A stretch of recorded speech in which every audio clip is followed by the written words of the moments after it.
Hello everyone, this is part 27 of What If Naruto Was a One-of-a-Kind Genius, and I hope you guys enjoy this video and to like, to subscribe, to share, and check out the playlist, to see more comment down below. Now let's start the intro. They call me a god. They call me a god. They call me a god. Join my membership, the perks are great. It's in the description. Sasuke strolled through the passages of the Hokage Tower, heading towards the office of the Godime Hokage. He was going to meet the woman over her proposed job offer for him. He hadn't spoken to Naruto since the blonde returned from Kumogakure, but the blonde hadn't lingered around for too long as he had departed once more with the sister to the Kazekage. He wasn't in a hurry to speak to the blonde, nevertheless, he could use some fresh air away from Naruto. With Naruto, it was always oppression, always playing, follow the leader. He wanted to do something for himself for once, and his mother wasn't against the idea. Sasuke knocked at the door to the office of Tsunade. Come in. Sasuke could hear the clear voice of the Godime Hokage. Without wasting any time to gather his thoughts, Sasuke entered the office. The Godime Hokage wasn't alone, she was with her trusted assistant Shizune. Sasuke's eyes lingered on the black-haired woman for a couple of seconds before he turned his focus towards the blonde sitting behind the big desk of responsibility. At this time, Sasuke didn't see himself sitting behind that desk. He wanted to do something about his clan first, and he needed to sort out a few things first. But his mother wanted him to push for it. He knew that Naruto had no interest in becoming Hokage. For Naruto, it was possibly that he didn't want to take the responsibility he would fail to fulfill when the time came for S. But Sasuke was still certain that if the opportunity represented itself, Naruto would take the chance to become Hokage. It would give him a more level field to play his games with other people, and he could get what he wanted easily. Although he would not admit it, Naruto was a bit of a convenient person. Tsunade would have to choose her successor though, and she would certainly not choose the blonde when knowing what he valued the most. Unless she suddenly and the responsibility to electing a new Kage was up to the council, then Naruto could get a chance to play his tricks on them. If it came to that, Naruto would win that battle. He loved playing tricks and pulling the strings on people. Admittedly, Sasuke agreed with his mother when it came to the fact that despite everything, Naruto could make a great Hokage. Of course, he would never admit that to the blonde. Naruto would get funny thoughts if he said that. Sasuke. Tsunade started calmly. I wasn't expecting to see you. Do you need a mission? He normally went with Naruto on what to do, but she had come to understand that he didn't like just sitting within the Uchiha compound without anything to do. The Uchiha had trained to become strong, and he wanted to fight to test that power as well as do something. Just sitting around could get someone to lose it. But if he thought like Naruto, he wouldn't have a problem with boredom. The Uzumaki was a mask of curious things. Tsunade really wished she could just get into his head one day and just take a look to see what was inside of him. She wanted to know what really went inside that head and how it was able to think the way it does. Sasuke was a different subject. He was simple, but that simplicity was the thing that made things difficult. As Naruto has admitted himself, controlling the Uchiha isn't the easiest thing to do, and he seemed to fear that the Uchiha was prone to manipulation. Perhaps it had to do with his personality. That was why he felt the need to keep a close eye on him to avoid someone trying anything on him. I'm not looking for a mission, Sasuke said, but if you have one that is interesting, I won't turn it down. I could use something to let loose some steam. Tsunade raised an eyebrow, but did not ask what was wrong.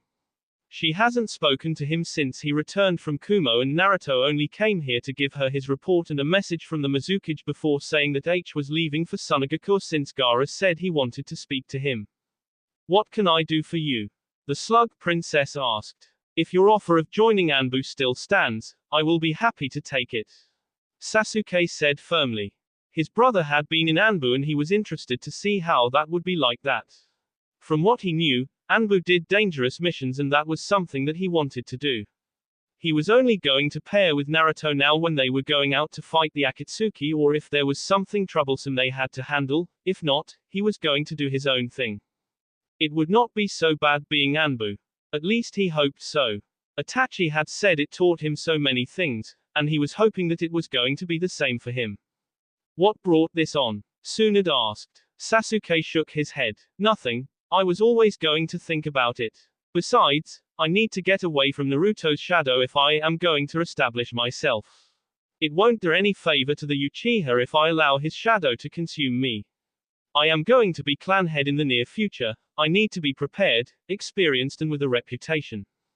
Tsunade smiled. This was unexpected but a good thing nevertheless. I will get the paperwork ready and someone will pick you up for your training. Tsunade tried to conceal her happiness as she responded. What training? Sasuke asked, with a slightly confused look on his face. Anbu training, Tsunade said with a smile. I don't think Naruto taught you anything about the Black Ops. You must go through its training if you're going to do well in your missions. We need disciplined people who will be able to take order without questions. I mean that Sasuke, if you question things, you're out. If I order you to do something, don't ask me for the merits of the action, just do it. Are you saying I should follow orders blindingly? Sasuke more or less demanded from the Hokage. Tsunade sharpened her eyes. No, that isn't what I am saying. I'm saying I don't allow insubordination in Anbu. Something like that tone you just used now. If you want to become Anbu, you will treat me as your commander-in-chief, not your friend, not some woman you show some little respect. The moment you stop respecting me, you question my rule. We cannot have that in Anbu. Since Anbu report directly to me, I need people I can trust and depend on. If I cannot trust you, I cannot allow you to continue being at Anbu. There is a way of things, you must follow it. You will learn that when they take you through your training. The Godime paused. Is there anything else?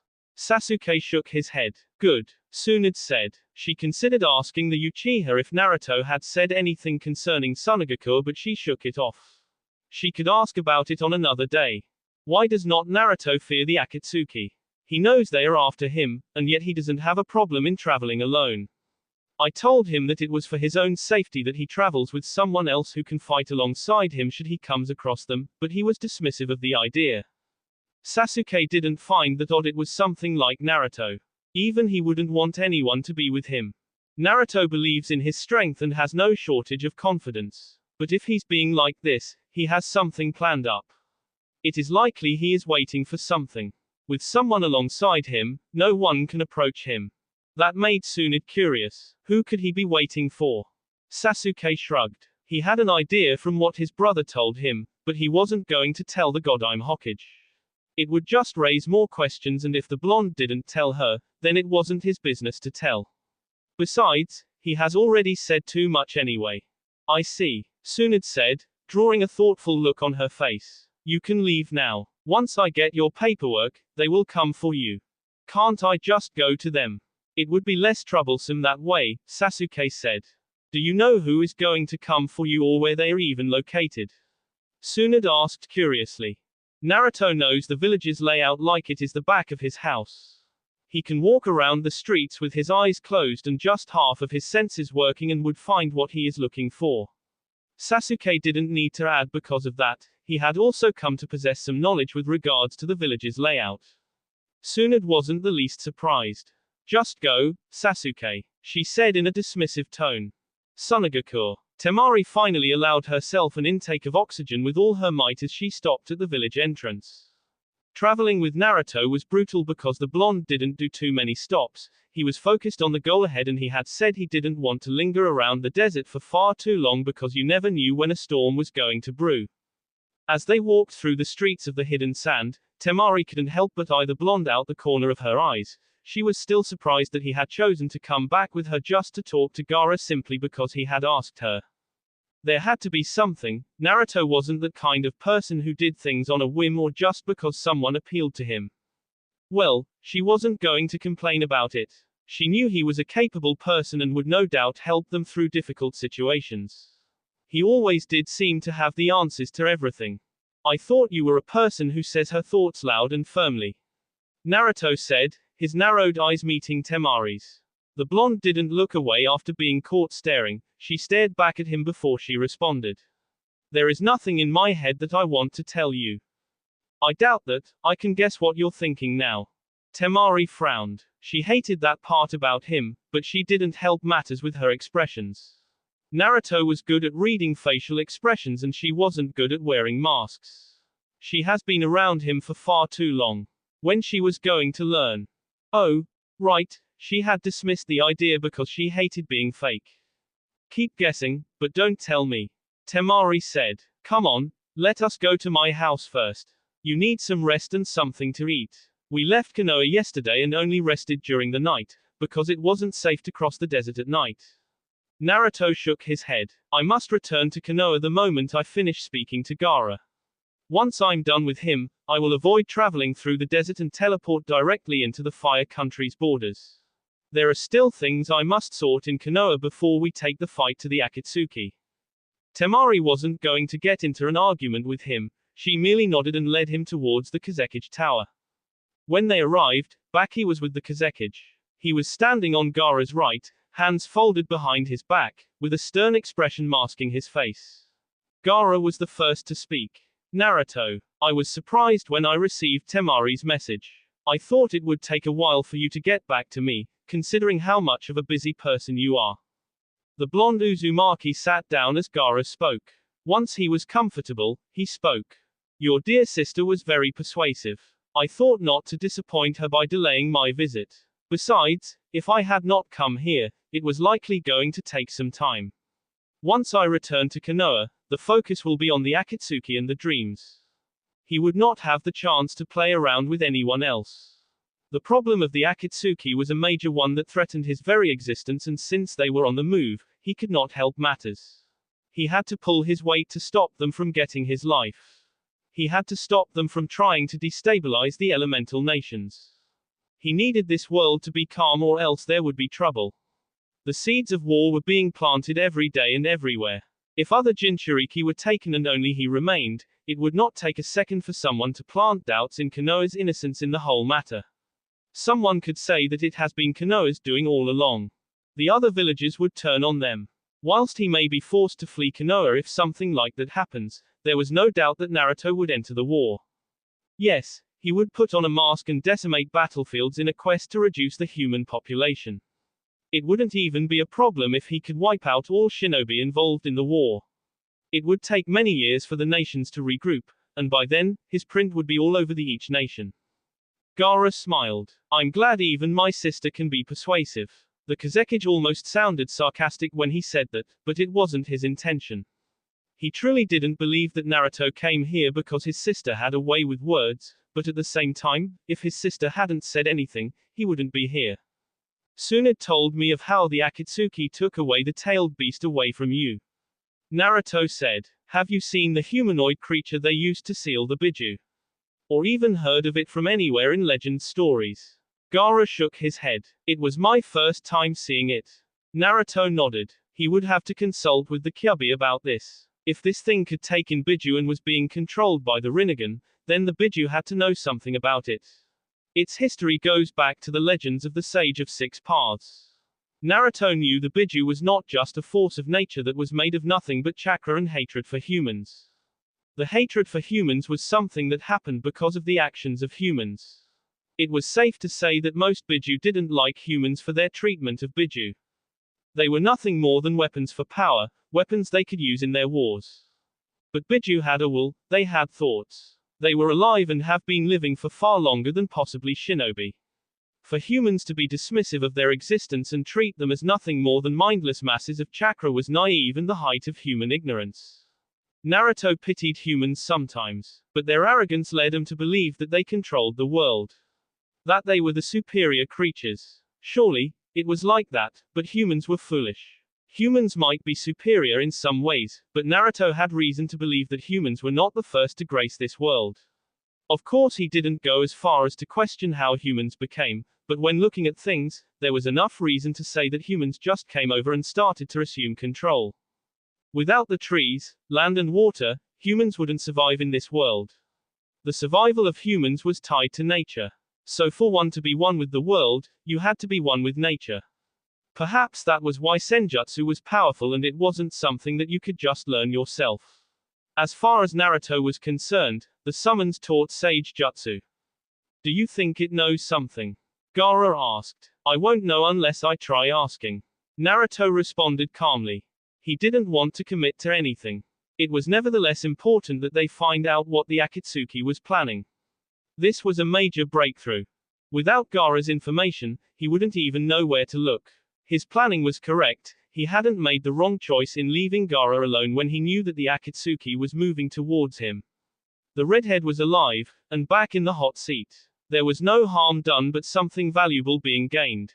What is that you really wish to discuss with me, Gaara? Naruto asked. I had my reasons for doing what I did with your previous council, but I have already told you that I don't have any desire to manipulate you to gain control over the hidden sand. I would prefer it if you handled village matters on your own. You're the leader of this village, and to fully mature on that role, to tackle bigger things, you must be able to handle what is inside your village. There were bigger things coming along in the near future and it wouldn't work well if he was not surrounded by competent cages. They had to be able to step out and not only solve any matters arising within to be able to handle the bigger matters that included other villages, matters that could result in war if not handled not carefully. Besides, there were bigger villages in the elemental nations that required a lot more effort from him. I understand that. Nevertheless, I will need your assistance in some things. I cannot deny that your input is something that I would value if it were offered. On other issues that relates to the outside, I'd like to keep the channel open for cooperation. Gaara said. Not only that, but Suna is honestly the weakest amongst the elemental nations. Our standing is evidently low and our opinion will hardly matter. I want to help this village grow enough to be self-sufficient without having to heavily rely on Konoha and the Wind Daimyo. I already have plans, but I believe that you can strengthen those plans. Interesting. For now and the next couple of years, Sunagaku will remain weak. However, if things are handled carefully you can become stronger and compete with other nations. I'll give you a couple of hints. Change the current system in your academy, replace it with something strong in order to produce top shinobi. For that, I can give you a detailed plan. This country is not great for farming, meaning you rely on food from neighboring countries.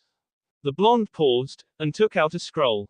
I will go over what is inside that scroll. If you have questions, you will ask. This will also take some time, so, you may want to sit, Baki. Later, outskirts of Konoha. Naruto stopped moving when he sensed something. He had been running through the forest, in a hurry to get back to the leaf. It was already getting late and he needed to hurry home, or else he would end up missing dinner with his mother. The blonde Uzumaki landed down on the ground before speaking. Who is there? He asked calmly. He didn't like being followed, especially by someone he didn't know about. It was a problem for him when things like this happened. Well, it was a little okay, as it appeared that the person wasn't looking likely to attack him. In fact, the person appears to have been just observing him. Zetsu's head formed from the tree's trunk before he spoke. Uzumaki Naruto. He started calmly, I have been watching you for a long time. For what reason? Naruto asked. This was an interesting experience. This was the first time he was seeing the plant-like creature. It was definitely not human and that raised many questions but he did not entertain them. What he was curious about was how the black creature was able to keep an eye on him when he did not know anything about it. You interest me. Black Zetsu responded calmly. You and I are a lot alike. Nevertheless, this isn't the time for that. Today, we succeeded in taking the 2 tails. Since the 3 tails has no Jinchuriki, taking it will be easy. Our focus now is on both Iwa's Jinchuriki. We will get them and soon we will be moving towards you for the Kyuubi. I hope then, you and I can talk. Until then, Uzumaki Naruto. The plant-like creature vanished. Naruto looked at the place the thing had appeared from before shaking his head. It was good that he kept most thoughts to himself. Without thinking about anything else, Naruto took off towards Konoha.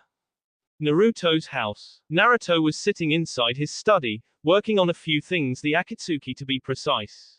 He was concerned about the organization's movements. It was moving far faster than he had thought it would.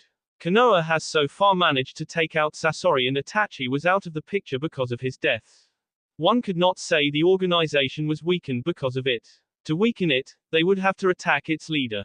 The one who was pulling the strings for the Jinchuriki to be hunted had to be the one with the plan. With information from Itachi, Naruto knew who the real leader was, but he wasn't concerned about Obito. He was certain that even if Obito came to an end, Pain would continue with the agenda. Obito was already handled, he didn't have to worry about him. What he had to worry about was pain. The Rinnegan was something of an unknown force. He could not think of ways he had to go out the powerful Dujutsu. A visit to Omegakure was on the cards, but just to be on the safe side of things, he would have to move out with Jiraiya. The door to the study opened, forcing Naruto to look up. Yugao looked at the littered desk for a moment before her eyes met with Naruto's. Something wrong? Naruto shook his head. Not particularly. But, there have been some developments that have caused me to rethink a couple of things. I was running on the view that there was time to set up a few things. However, I no longer have the luxury to work around things. I must now focus on the Akatsuki because they will be moving towards me soon. Yugao showed her surprise. She thought the organization had only captured just soon as Biju and that the blonde would be the last. That would give him time to go on his parade and still manage them. However, if he was saying they were going to move on him soon, that meant that they had already made a move on others. What have they done? Made movements. Naruto responded vaguely. Tell me, does it make me a bad person that I do not care about what the Akatsuki is planning? I just want to project my life, the security around here. I don't really care about the other Jinchuriki. Yugao blinked in surprise. It was the kind of question that she did not expect from the blonde Uzumaki. Yugao didn't expect the blonde to ask something like that. Naruto didn't talk about his moral values, whether he was good or evil, he didn't care about those things. His mother didn't even entertain the subject with him because she knew which line he followed. Not necessarily, Yugao said with a shrug of her shoulders. Are you trying to become a good person, who will be liked by all, Naruto? Maybe a hero of some kind. That isn't funny, Naruto said in a flat tone. I'm only curious about the thin line between good and bad, right and wrong. It has become relevant if I'm going to successfully deal with the Mizukage. But you're not going to help me with this. You always have a reason for coming here, what is it this time? Have you spoken to Mikoto? Naruto shook his head. No. Not since I left for Kiri. I'm guessing she knows by now and has confronted you. She did, Yugao said. It was something that she didn't want to get into detail over, but she knew it wasn't over. They would still have to talk things out, if she was going to do it with Naruto. She could not avoid the woman forever. She did wish their last conversation had gone a little better though. It was going to make things awkward and perhaps difficult when they do speak. Yugao still had to navigate through this phase first. If Naruto decided that he didn't want to go through it, she would have to forget about it. She would not rape him just to force him to get into a relationship with her. She would have to look elsewhere. I see, Naruto adopted a thoughtful look on his face. I will see her tomorrow. A few moments of silence settled in before Yugao asked. Where do we stand, Naruto? Naruto pushed his chair slightly back from his desk and leaned back. He gave Yugao a firm stare as he asked. Where do you want us to stand, Yugao? I have given things some thought, but just to be on the safe side of things, I would rather not do anything reckless. Of course, saying that, I don't mean to say I'm closing the chapter. So, my question still stands. Yugao stared for a long minute before responding. I know you don't really love me, but I hope to turn that fondness to turn into love one day, she stated. Am I allowed to do as I please to show you what I want? Whatever you want, Yugao. The former Anbu operative nodded. She then slowly walked over to Naruto. She stood in the space between his chair and the desk, the space he had created when he moved back. For a moment, she looked hesitant. It was for a moment though. The woman inched closer to the blonde and spread her legs a bit, before sitting on his lap, facing him directly. Yugao placed her hands on his chest.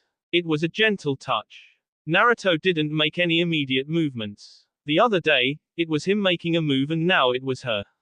Well, she is a former Anbu that came with boldness. He would certainly be surprised if she acted all shy and all. Their eyes met for a long minute before Naruto finally moved his hands. He did not hurry as he grabbed Yugao's butt with both hands. He pressed on a bit before moving them upwards. They slid inside Yugao's shirt, but he only wrapped them around her waist. Yugao leaned closer and closer. Slowly, perhaps purposefully, but Naruto did not rush her. Finally, Yugao stopped, and that was when she could feel his breath. She closed her eyes, and tried to listen to the sound of his heartbeat. Training Ground 7. 2 hours later, Naruto was standing in front of the large gates that separated him and the Kyuubi. The said Biju had its eyes closed, laying in darkness as if it didn't know he was in its presence. What do you want? The Kyuubi asked without opening its eyes. I have questions, Naruto said before slowly walking past the bars of the cell. The Kyuubi's eyes snapped open when he did that, but Naruto didn't pay it mind. He just jumped atop of the Biju's head and settled in a meditative position. For some reason, I find it very easy to meditate when I'm in here. Perhaps it has something to do with the natural side of you. Sure, you're full of hate for humans, but your chakra has certain qualities that have life. When I focus on that chakra, I feel its rough warmth. You insult me, brat, Kurama said in a slightly disgusted tone. This wasn't the first time that Naruto has been within the cell, and talking to him atop of his head. When he wants to meditate, he always ends up in here, and the first time had been because he simply could not remain standing in the water, so he had to settle on something, and that something was him. Kurama had thought of squashing the blonde the last time he was here. Naruto had fell asleep on his head. Yes, he was that comfortable beside him. There was no fear that he would try to take over his body. The blonde believed they had an understanding of their situation. It just made Kurama curious. There hasn't been any human who viewed him in such a manner, so much that he was even willing to take a nap beside him. Other humans trembled in fear at the mention of his name. His mere appearance would make them themselves, but Naruto was comfortable enough to meditate and sleep beside him. A strange human. What do you want, Naruto? Need you ask? You know exactly why I am here, Naruto said in a calm tone. The Rinnegan is connected to the Sage of Six Paths. This humanoid creature that has 9 eyes, and one opened after a Biju is sealed within it, is controlled by someone with a Rinnegan. The 9 eyes would represent the Biju. We, Uzumaki, were rather famous for inventing Fuinjutsu powerful enough to seal Biju into a human, but this isn't a Jinchuriki. It is something else that we don't even know about. I have reasons to believe that you would know. This thing is capable of holding all 9 Biju within it. It isn't something normal. You should know something about it. I believe that if you tell me what I want, I will be able to tell what the Akatsuki's objective is. Kurama knew Naruto well enough to know that if he tells the blonde the reason he was not willing to say anything, Naruto would just grow even more curious and would resort to other means to find out what he wants. They are playing with something dangerous that should not have been unsealed. If not handled properly, it could destroy this entire world. Kurama said. I know that, Naruto said. Your power alone is something frightening, but what happens when you combine all 9 Biju into one? What do you make? What kind of powers comes after that? It still does not change things because there are still things I'm lacking. I won't tell you, nevertheless. Now, leave me alone. Naruto frowned. At least I know it is something that scares even the mighty 9-tailed demon. Kurama did not respond. He had his eyes closed, playing D. Naruto knew not to say anything now. He was good with other people, but the Biju wasn't a person. Its existence was something else entirely. Nevertheless, if this took him to a point where he felt massively threatened, he would not be against using the Sharingan to get the Biju to tell him what he wanted to know. For now, he was okay with cooperation, but it would have its limits if the Kyuubi's refusal to tell him what he wanted to know threatened not only his life but his mother's as well. Naruto's eyes suddenly snapped open when he felt an attack nearing him. The blonde tilted his head to the right slightly. A second later, a kunai whizzed past his cheek before hitting the ground. Naruto's eyes snapped towards the kunai. It had an explosive tag on it. He didn't have the time to frown before the tag went off. Boom. The tag exploded within seconds of blinking pale blue. Naruto did a replacement jutsu to get away from the blast of the jutsu. He replaced himself with a log. The explosion hit the log, causing it to disappear in a puff of smoke. On the trees behind, Kakashi narrowed his eyes. The Jonin was standing on a branch. You still have fine reflexes, the Jonin stated calmly as Naruto landed on the same branch, a little further to his right. But is that all you can do? The moment those words left his lips, Kakashi twirled around, leaving his right foot on the branch as he lifted his left. His leg sped upwards, heading towards Naruto's shoulder. Naruto saw the kick coming and raised hands to block it. He was able to successfully block it from hitting his shoulder, but Kakashi's kick carried more power than he was expecting. As a result, the blonde was pushed off the branch. It nearly made him fall to the ground on the side, but he managed to regain control over his body quickly before allowing his body to be dragged down whilst facing up. This allowed him to face Kakashi and he was able to attack quickly before he could hit the ground. Naruto did a couple of hand seals before holding a seal over his mouth. He inhaled a large amount of oxygen before exhaling flames. Kaiten, Great Fireball no Jutsu. The blonde released flames from his mouth. The flames formed a large fireball with intense heat. Kakashi didn't show his surprise as the jutsu neared him. It seemingly hit him on, but the jonin suddenly disappeared in a puff of smoke. The real Kakashi burst out of the ground just below Naruto with a lightning-coated kunai in his right hand. The jonin jumped, right hand rearing towards Naruto's back. Naruto was able to sense the jonin the moment he burst out of the ground. Wind force. Kakashi felt an invisible force hitting his body as Naruto's hand moved. It felt like he was being by something. He quickly recognized the feeling as wind. But wind generally hit with great force, but although this had force in it, the force wasn't that powerful, hence he felt as if he was being The force hit the jonin head on. It pushed him away from Naruto. Since the force wasn't that great, it only managed to get him out of his way. Naruto was able to avoid the kunai because of this. Kakashi was still quick to gain his footing with the kunai still in his right hand before twisting around in flash. This was done instantaneously before Naruto could even hit the ground with his back. The jonin didn't lunge towards Naruto. There was no time for that, he would not make it in time before Naruto could react. Instead, he flung the kunai towards Naruto. The speed made it almost impossible for the blonde to dodge it given his position. It was better to stay away from those crows because Naruto usually hid the Sharingan in them. Without even knowing, he could be trapped inside a genjutsu, and when fighting against someone like Naruto, even if it would be for a second, that could prove disastrous. Creating a safe distance was the best option to avoid a sneak attack. Do you miss the good days we used to train at the back of my house that much? Naruto asked as he walked into the clearing. He was unharmed and didn't look as if he was about to continue with the sparring session.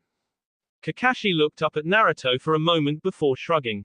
He took out his beloved book and before his eyes turned on it firmly, he read a paragraph. A slight eye smile graced his mask for a second before that very eye turned to Naruto for a moment. It went back to the book afterwards. I thought you needed a good short exercise of high stakes. The jonin said. Is that your real power? With wind, I mean. I know it is your natural affinity, but you have hardly used it. There has never been a need to go that far. Naruto said with a shrug of shoulders. Well, that was a bit refreshing. I'm glad you're still quick. Though, you do tend to take things very lightly. He shook his head, instead of going any further. Kakashi has always been there. He has always been by his side, helping him when he needed help. If Naruto was going to be honest, Kakashi was the only other person he had been really close to just after the Sandaime Hokage. The man had made visits to his house, his mother knew him clearly as he had been his father's student. Not only that, but the man has been watching over him for so long, and that was before he was even born. Regardless of whatever, this person was always going to be part of his life. We should get a day for a good sparring session, Kakashi said without even looking at the blonde who was by now on the ground, in a meditative position once more. Well, you do have a partner in Sasuke, but just for old time's sake, we should do it sometimes. Naruto nodded. I do not disagree with that. Things have changed, though, haven't they, Kakashi-sensei? Kakashi looked towards Naruto. It was very rare for the Uzumaki to call him sensei, but after everything, he was not wrong. The Sandaime and Itachi were not the only ones who taught Naruto when he was younger. He had a hand on it at times when he wasn't busy with Anbu missions. It made him smile that Naruto still considered him in a light like that. It was certainly not a slip of the tongue. The blonde Uzumaki meant it. Kakashi looked up into the heavens as he responded. Quote, it has, but you're growing up. You're no longer the child I felt I had to protect. You are even making friends. That at least makes me happy, even though our relationship has drifted off. I would not be happy, sensei. My relationships are not formed to be discarded for the sake of others. Perhaps it is because I dislike making such I have a few of them and I value all of them because they are important. Each has its own uniqueness and reasons. We are different, we will take life in a different way because of it. Kakashi said, but did not elaborate any further. Besides that, you have a lot to deal with these days. I hope once things settle we can go back to those days. Naruto shook his head. Instead of trying to relive past glories, you should focus on making new memories, sensei. The Uzumaki said in a firm tone. What are you doing here at this time anyway?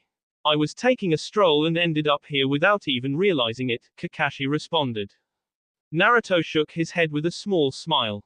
In 2 days, we should be moving to the Senju compound. The place is big for the family of 3. If you would like, you can have one of the houses closer to the main house. That way, you'd be a closer. Naruto offered. Of course I consider that it will be a little of extra security for the family, but you have always been the guardian, so it works out. Before Kakashi could respond, Jiraiya popped up. What about the godfather? Naruto shrugged carelessly. I don't have one as far as I'm concerned. I guess I have a few things to be thankful for though. Your trip did teach me a lot of the elemental nations. Naruto's eyes then turned towards the Sannin. I wasn't expecting you to be back soon. What brought you back? You should know. Jiraiya said in a serious tone. Tsunade wants to talk now. Naruto sighed. I was hoping to do this later. My thought process needs to end naturally before I make a decision.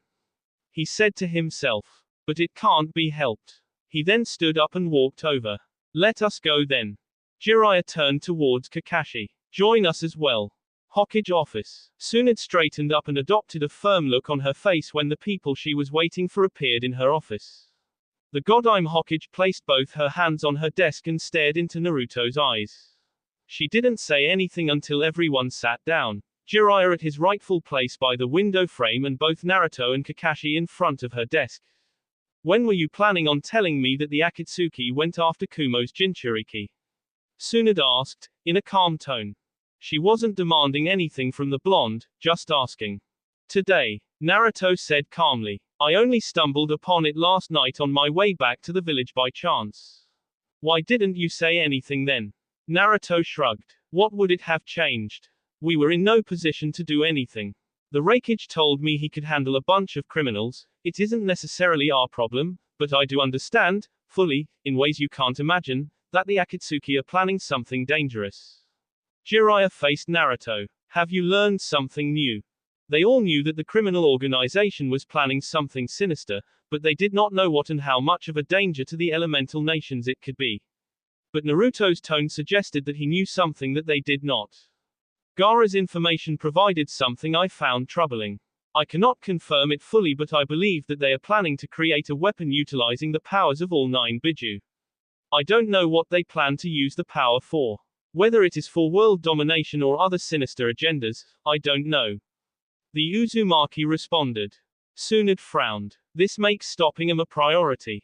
Naruto nodded. Don't the toads know anything, Jiraiya? The toad sage blinked. Why would the toads know something? Is that rhetorical, Jiraiya?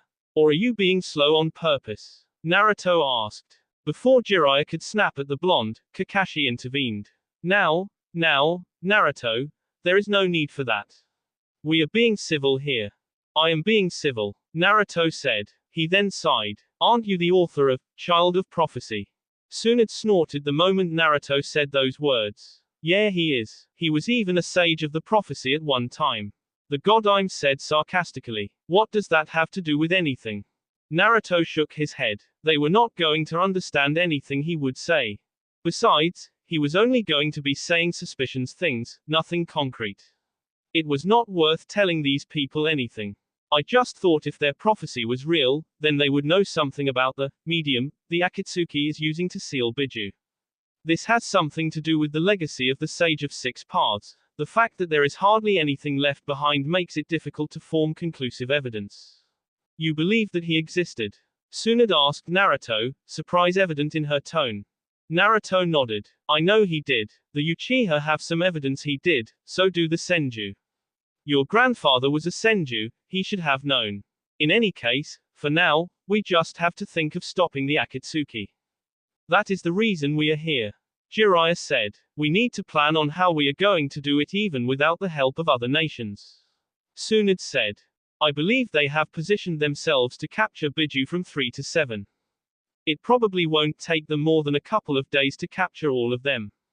Since their sealing evidently takes time and they know we are trying to stop them, they are likely to capture all the Jinchuriki before going into hiding to seal all of them. We don't have to worry about them being K since we know they don't K them, but the extraction does that for them. Once they have captured these, they will focus on the 8 tails. If they manage to get him, they will then come to us for the QB. And since I will be last one, they will use any means necessary to get the Biju. My plan is that we get to their leader to stop it. We know he is in a Megacore. Jiraiya and I can go there to confirm and test his power before deciding how we deal with it. But you know that people who go into that village don't come back. Kakashi said, a little worried for the blonde. Don't forget that I'm a Sannin, brat.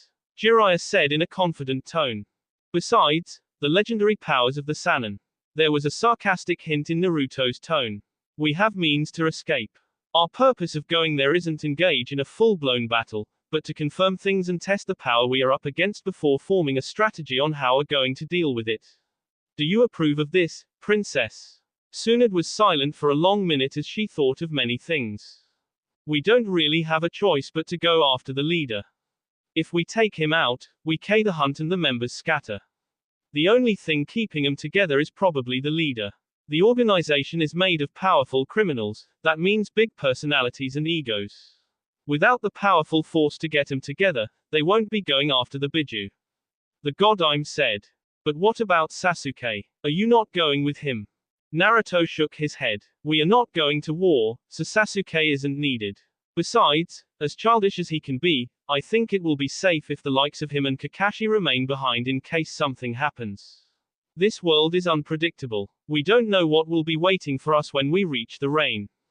When do we leave? Naruto appeared to think for a moment before responding. In 3 or 4 days from today. That late. They could have already made more movements by then. There is no use in making panicked decisions and I'm not stupid enough to rush into life-threatening situations. Naruto responded calmly. I understand what you're saying, Naruto, but we cannot afford to waste time. Jiraiya will leave once we finish talking. Naruto, you can follow him later on tonight.